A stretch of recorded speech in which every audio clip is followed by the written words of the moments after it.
বন্ধ স্যালাইন কারখানা খোলার দাবিতে আন্দোলনে নামলেন কাজ হারানো শ্রমিকেরা।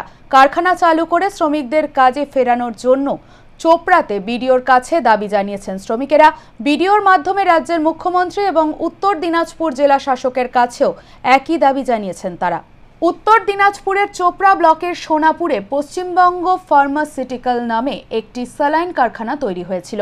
এখানকার তৈরি স্যালাইন দেশের বিভিন্ন রাজ্যের হাসপাতালে সরবরাহ হতো।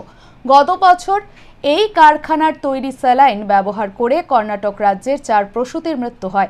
কর্ণাটক সরকার এই কারখানাকে কালো তালিকাভুক্ত করে।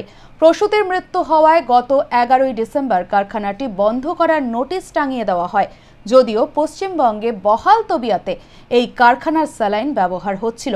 সম্প্রতি মেদিনীপুর মেডিকেল কলেজে এই কারখানার স্যালাইন ব্যবহার করে এক প্রসূতির মৃত্যু হয় এবং 3 প্রসূতি অসুস্থ হয়ে পড়ে। এরপরেই রাজ্য জুড়ে উত্তেজনা ছড়িয়ে পড়ে। চাপে পড়ে পশ্চিমবঙ্গ সরকার এই স্যালাইন কারখানাকে কালো তালিকাভুক্ত করে। ঘটনার সিআইডি তদন্তের নির্দেশ দেওয়া হয়।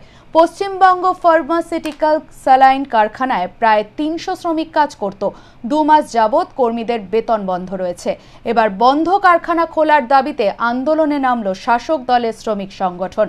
শুক্রবার চোপড়া ব্লক সংগঠনের সভাপতি সিরাজুল হক শ্রমিকদের নিয়ে চোপড়া বিডিও অফিসে হাজির হন।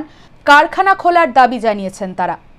আজকে বিডিও সাহেবকে শ্রমিকদের পক্ষ থেকে সেখানে যারা ওখানে কর্মরত আমরা একটা লিখিত কপি টু ডিএম থেকে শুরু করে এমএলএ সাহেব সিএম পর্যন্ত এই মারফত আমরা জানানোর চেষ্টা করলাম।